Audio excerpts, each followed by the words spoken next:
আমি প্রথম শুরু করছিলাম ৭০,০০০ টাকা দিয়ে একটা সার কিনছিলাম। সার কেনার হ্যাঁ, পরে ওই সার কেনার পর আমি ১,২০,০০০ টাকা দিয়ে সারটা বিক্রি করছি। করার পর করার পর আবার সার নিছি, আবার বিক্রি করছি ১,১৩,০০০ টাকা দিয়ে। তখন আমার ওইখান থেকে টাকা আসছে ২,৪০,০০০। ওই টাকা দিয়ে মনে করেন তারপর আমরা গাভী কিনছি। এই যে এই হ্যাঁ, গাভীগুলো গাভীগুলো কিনছি। এখন আপনার কত টাকা পুঁজি? এখন আমাদের ৬.৫ থেকে ৭ লাখ টাকা পুঁজি। আসসালামু আলাইকুম। আমি মোহাম্মদ হাসিনুর রহমান, নীল অ্যাগ্রোর পরিচালক। আজকে আমি বলবো একজন আমার বোন আছে, আপনি এই খামারে যে আসলেন, আপনি খামারে কেন আসলেন? আরো তো অন্য ব্যবসা ছিল। আমার অনেক দিনকার শখ, আমি গরু পালন করব। অনেক মেয়ে মানুষই বাড়িতে বসে থাকে, এটা আমার ভালো লাগে না। আমি নিজে কিছু করি, নিজের উপার্জন করে মনে করেন স্বাবলম্বী আগামী দিনে যাতে হতে পারে, এটাই আমার স্বপ্ন। আপনি এই সারগুলোটা তো আপনি কিনলেন। আপনি সারগুলো কি হাটে কি নিজে যেয়ে হ্যাঁ, কিনছেন? আমি নীলফামারী কালীতলা হাট থেকে নিজেই আমি কিনছি। নিজে যেয়ে কিনছেন। হুম, আপনি কতদিন আগে এই সারটা কিনেছেন? ২ মাস আগে কিনছি, ষাট দাম কত? হাজার টাকা দিয়ে। ৬০,০০০ ৬০,০০০ টাকা। টাকা দিয়ে কিনছি, ঠিক আছে, কিন্তু তখন তো এটা এত বড় ছিল না। শুকনো ছিল, আবার ছোট ছিল। এখন তো একটু পরিবর্তন হয়েছে। তাইলে আপনি যে এই যে সারটাকে যে কেনার পরে আপনি যে ফিড খাওয়াচ্ছেন, এটা কোন জায়গা থেকে এই খাওয়াচ্ছেন? ফিড আমি নীলাগ্রহ থেকে মেডিসিন নিয়ে আসি, বাড়িতে মিক্সার করি হাতে, সেটাই খাওয়াই। তাহলে আপনার খামারের বয়স কতদিন? বয়স তো অল্প দিন, বেশি দিন না, ২ বছর হবে। ২ বছর। হ্যাঁ, তাহলে ২ বছরে যে আপনি তো আরো আগে গরু পুষছিলেন, আপনার হ্যাঁ, আরো গরু আছে, আপনি গাই গরু আরো সাইডে রাখছেন। আমি হ্যাঁ, অবশ্যই যাবো, দেখবো। হ্যাঁ, আপনি এই যে আরো তো ফিড ফিড হ্যাঁ, আপনি আগেও নীল গরু, খাওয়াইছিলাম। হ্যাঁ, আগে তো খোয়াইছিলেন। কোন জায়গা থেকে আগে আপনি খোয়াইছিলেন? বাজার থেকে রেডি ফিড আনছি। কিন্তু না, আমি নীলাগ্রহ থেকে যে ফিডটা নিয়ে আসি, এটার আমি অনেক পাচ্ছি, উপকার পাচ্ছি। আচ্ছা আচ্ছা আপু, এই যে আমরা তো গরুটা দেখলাম, এই যে আপনি ২ মাসের ভিতরে ২ মাসের ভিতরে এই গরুটাতে এত স্বাস্থ্য হইলো, এটা কি সম্ভব হইলো যে নীলাগর থেকে ফিড আমার আনে কাছে তো খাওয়ানো? মনে হচ্ছে না স্বাস্থ্য হয়েছি। যে এখনো কিছু, এটা তো কেবল শুরু হয়েছে। এখন তো আপনার এখন তো দাম তো আপনার প্রায় ৯০,০০০ টাকা দাম। আমি তো এখন বিক্রি করব না। কবে বিক্রি করবেন? আবার দেখবো, আবার ফিড আনবো, ওইখান থেকে খাওয়াবো তারপর। তখন আমরা দেখলাম যে আপনি এই যে ষাঁড় গরুর পাশাপাশি অন্য ঘরে আপনি কিন্তু দুধের গাভী কিনছেন এবং দুধও ছেকতেছেন। হ্যাঁ, তার সাথে আপনার লাভ কোনটাতে বেশি? ফ্যাটেনিং এ লাভ বেশি। ফ্যাটেলিং এ লাভ বেশি। হ্যাঁ, আর অবশ্যই ওটাতে ফ্যাটেনিং এ লাভ লাভ বেশি। কম কেন? তো কিসের কারণে? কম বলতে কি, ওটা মনে করেন একটা টাকাটা তো আমরা একবারে পাই, ঠিক আছে না? আর এটা মনে করেন দুধ, যে বাছুর করি ১ বছর বাছুর পালতে হবে, তারপর মনে করেন টাকা, কিন্তু সাথে তো টাকাটা আসতেছে না। আর এখানে সাথে আমি যদি এখনই বিক্রি করে দেই, মনে করেন টাকাটা আমার আসতেছে। প্রিয় দর্শক, আপনারা কিন্তু নারী উদ্যোক্তার কথা শুনেছেন।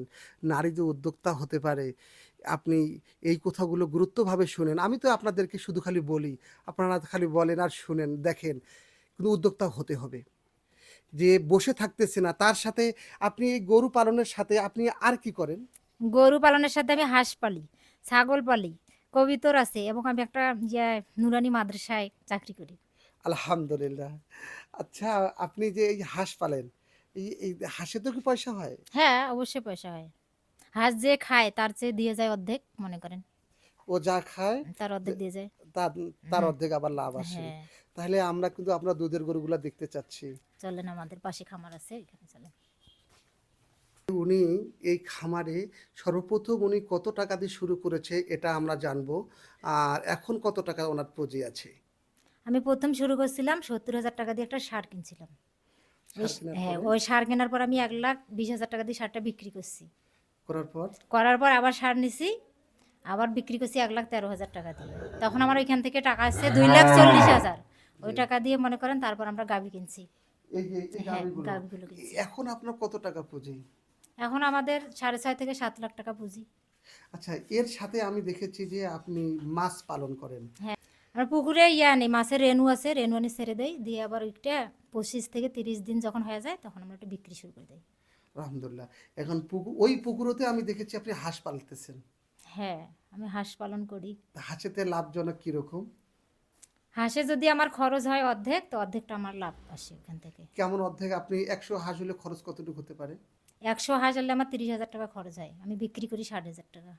ও তাহলে অর্ধাঅর্ধেক খরচ হয় আর অর্ধাঅর্ধেক হ্যাঁ, লাভ অর্ধেকটা হয়। আমার আসে, হ্যাঁ। প্রিয় দর্শক, আমরা যে নারীর উদ্যোক্তার যে গল্প শুনেছি, আমার বোন যিনি নারী উদ্যোক্তা, ইনি কিন্তু মাত্র ৭০,০০০ টাকা থেকে শুরু করে আজকে কিন্তু ওনার ৬.৫ লাখ টাকা কিন্তু হয়েছে।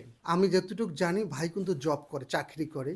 আর আপনি এই ভাই চাকরি করার মাঝে কিন্তু আপনি এই গরু পালন করতেছেন। আর এগুলো গরুগুলোও কিন্তু আমি শুনেছি আপনি কিন্তু নিজে কিনতে যান। এবং খাদ্য আনতেও কিন্তু আমি দেখেছি আপনি নিজে গেছেন। আচ্ছা, এই প্রস্তুতিগুলাতে আমি দেখি কিভাবে আপনি হাটে যান, আপনার কোনো সমস্যা হয় কিনা আপনার হাটে গরু কিনতে যেয়ে? সমস্যা হয় আবার আমি মেয়ে মানুষ একটা যখন হাটে ঢুকি অনেক মানুষ তাকায়, নানাটা কথা বলে, কিন্তু আমি ওগুলাই কান দেই না। আর আমার নিজে ওগুলাতে কান দেন না, না। আমি মানুষের কথায় কান দেই না। আমার যেটা উদ্দেশ্য আমি সেটা গরু কিনতে যাই, গরু দেখি যেটা আমার পছন্দ হয় আমি কিনি, চলে আসি। আপনার তো চয়েস অনেক সুন্দর। আপনি ৬০,০০০ টাকার গরু বর্তমান ৮০,০০০ টাকা বলে। এখন এই গরুটা কিন্তু আপনার অনেক বড় আলহামদুলিল্লাহ, হবে। সবে আল্লাহর ইচ্ছা। এটা গাব হচ্ছে ৭ মাস চলতেছে। ৭ মাস হ্যাঁ, চলতেছে। ৭ মাস আপনি কি চলতেছে। বর্তমান কি এই গরুর ভিতরে থাকবেন, না আপনি আবার মোটা তাজা করণের ক্ষেত্রে যাবেন, ফ্যাটেলিং এ যাবেন? আমাদের এই ঘরে মনে করেন এই শেডে এগুলো থাকবে, আর আমরা মোটা তাজা করবো, আর শেড যেটা আছে আমরা ওখানে মোটা তাজাই করবো। নতুন সেটে হ্যাঁ, আপনি মোটা মানে তাজা করবো, ফ্যাটেলিং হ্যাঁ, এ ফ্যাটেনিং যাবেন। করবো। যে নীল এগ্রোর সহযোগিতা আপনি কতটুকু পাচ্ছেন? সহযোগিতা বলতে আমার ভাইয়ের সাথে আগে আমি ফোনে কথা বলছিলাম, উনি আমাকে তারপর সরাসরি যাইতে বলছে, গিয়েছিলাম, কথা বলছি।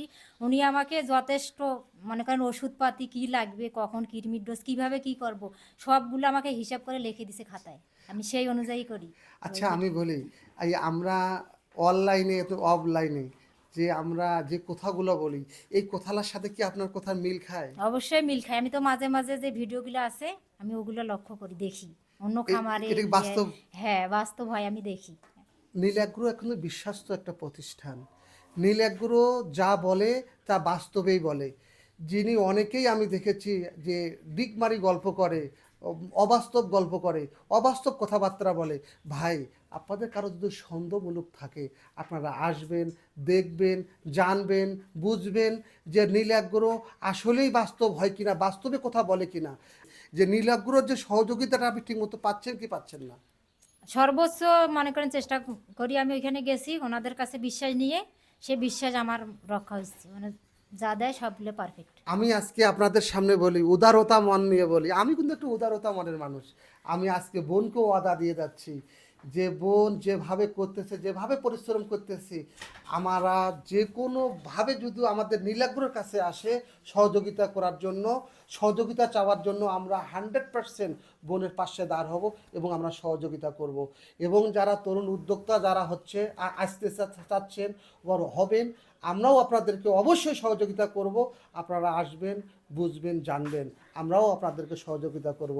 আর আমি বোনকে প্রতিশ্রুতি দিচ্ছি, অবশ্যই আমি বোনের কাছে আসব এবং আমি অবশ্যই বোনকে হেল্প করব ইনশাআল্লাহ। আসসালামু আলাইকুম ওয়া রাহমাতুল্লাহি ওয়া বারাকাতুহু।